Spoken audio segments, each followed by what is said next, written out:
Bonjour, Morning Brief du 21 novembre 2017. Un début de semaine calme pour les bourses maghrébines, avec un Mazi qui marque le pas et entame la semaine du 20 novembre sur une note négative et termine la séance. Le Mazi termine la séance sur un recul de 0,19% à plus 8,18% depuis le 1er janvier 2017. Les volumes étaient importants à plus de 700 millions de dirhams, mais avec des transactions importantes sur BMCI pour un montant global de transactions de blocs. Sur BMCI, des transactions de blocs sur BMCI de BMCE, pardon, de plus de 615 millions de dirhams. Alors,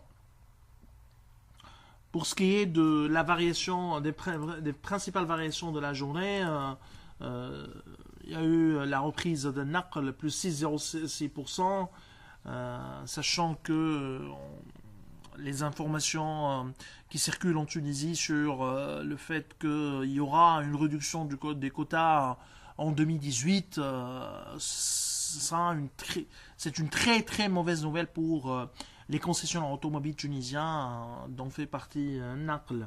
Donc il y aura également une réduction des volumes. Il y aura également de la réduction des volumes de vente avec incapacité sur le moyen terme d'impacter la dépréciation du dinar sur le prix, sur les prix de vente, parce que on a eu déjà une augmentation très importante durant cette dernière année. Donc en 2017, deux augmentations. En moyenne, on parle d'une augmentation des prix unitaires entre 12 et 15%. Alors, Taqa Morocco également s'est apprécié de 1,94%. Côté baisse, Olmes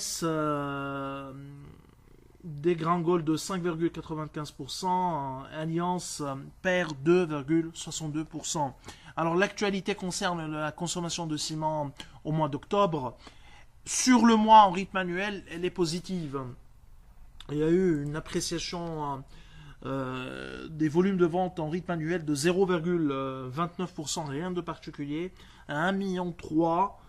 Sur l'ensemble de l'année, la consommation de ciment reste encore en baisse de 3,67%.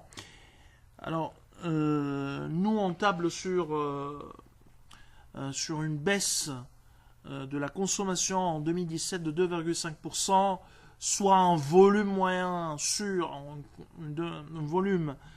sur les 2 prochains mois, c'est-à-dire novembre et décembre, de 1,21 million, ce qui est jouable. Donc nous réitérons nos prévisions qui tablent sur un recul de la consommation en 2017 de 2,5%. Alors Tunis, il n'y a pas d'actualité sur Tunis. On attend également le début des discussions et du vote de la loi de finances, de la fameuse loi de finances 2018. On y reviendra donc dans les prochains jours.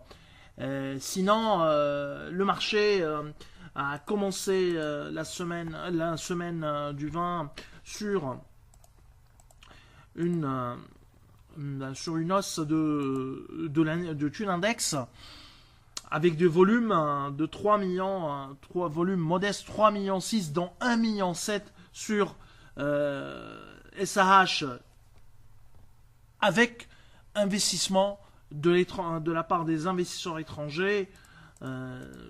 Sur SAH, l'investissement de la part des étrangers est de 1,6 million. Donc une entrée importante après les sorties de la dernière séance de la semaine précédente, notamment la sortie de SFI, mais également d'un fonds ou d'un investisseur étranger en ce qui concerne SFBT. Donc l'indice a progressé de 0,31% sur la séance de lundi. Les principales variations, Somosaire plus 3,60%, SAH 3,14%, qui s'apprécie de 3,14%. Côté baisse, Servicom 4,47%. Je le rappelle encore une fois, il faut faire très attention au cash, à la capacité de génération de cash de Servicom, suivre de près le dossier Servicom. Meuble intérieur 4,38%, elle perd encore à 2 dinars 400, qui est une baisse très importante. Hein. Meuble intérieur perd depuis le début de l'année presque 40%. Alors, AETEC également qui perd 3,57%, AMS 2,87% et Siam 2,80%. Alors je vous souhaite une excellente journée. Au revoir, à demain.